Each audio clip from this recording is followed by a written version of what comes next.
Hey guys, my name is Charlie, and today I'm going to be going over some basic EQing tips. These will be relating specifically to Slate Digital's Infinity EQ plugin, but most of what I'm going to cover is going to be applicable to any parametric EQ.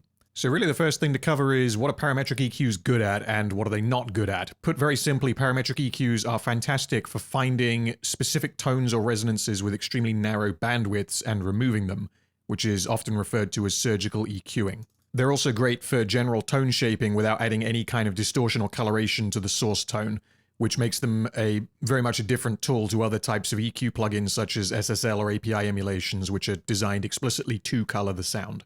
So for this quick demo, I'm going to be using Infinity EQ in a mastering context. This isn't going to be any kind of comprehensive mastering guide, but I wanted to use this unmastered track for demonstration purposes, as it will make the various EQ moves that I do easier to hear and understand. The track is from a solo project I worked on a couple of years ago called Minimum Safe Distance, and the track title is Gargantua. So the first thing I'm going to do is I'm going to hit play and I'm going to go hunting for some nasty frequencies that I want to notch out. Before I hit play, the way that you do that with Infinity EQ is you simply double click and it will create a band. What you can then do is click and drag to move this band around, and while holding down the left mouse button, you can use the mouse wheel to adjust the cue width. So let's hit play and see what we can find.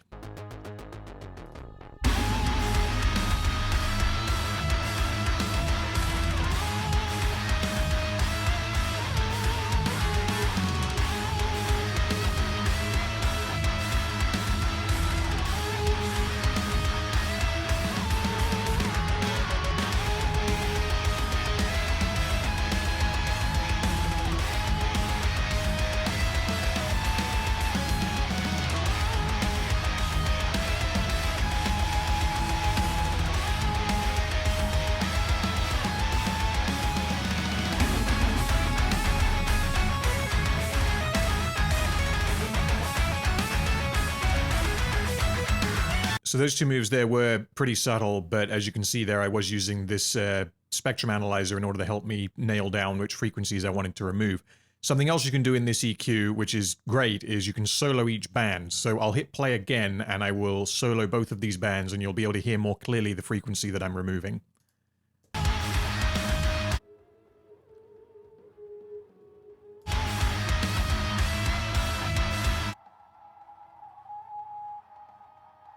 And another great way to use that solo band button to help nail in specific frequencies is when it comes to high passing the mix, or if you're working on the mix itself, high passing a certain instrument. If you double click here on the left hand side of the spectrum analyzer, it'll automatically create a high pass. I'm going to use I'm not going to use the mouse wheel. I'm going to dial it to 12 dB octave. And then if I hit play and press solo, it will solo everything under this frequency, which at the moment is 19 hertz, so we won't hear anything. So I'll move it up here to 128.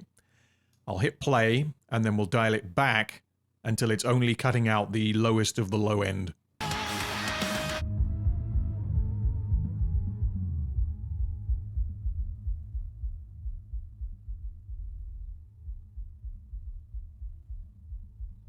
So some of what you can hear there is, of course, higher than 27 hertz. It's going up to sort of 50, 60, 70 hertz, but it's much quieter.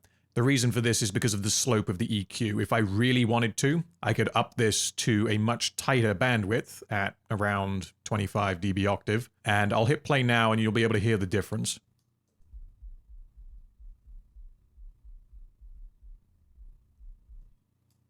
So as you can hopefully hear there, all we're now cutting out is the lowest of the low sub-rumble, which really doesn't have any place in this song. And the last thing that I want to show here is mid-side processing. So what you can do here is you can, first of all, solo the mid and then the side frequencies, and it will adjust the spectrum analyzer to show you exactly what is coming out of those frequencies. So I'm just going to remove this high pass that I added, and I'm going to solo the mids.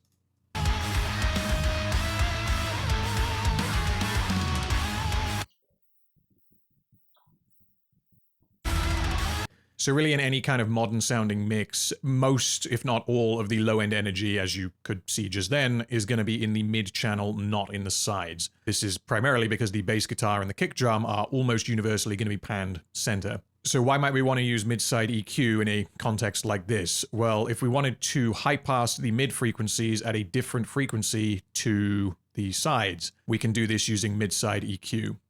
So I'm going to hit play again here on just the mid frequencies, and we're going to add a high pass, same as before.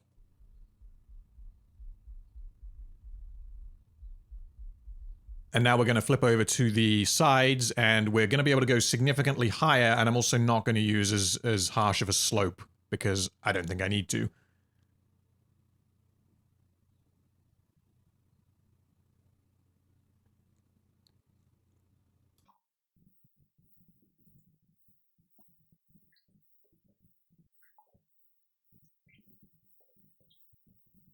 So as you saw right there, you can also quite easily bypass and then re-enable each band like this, just to reference and A/B what you have been doing.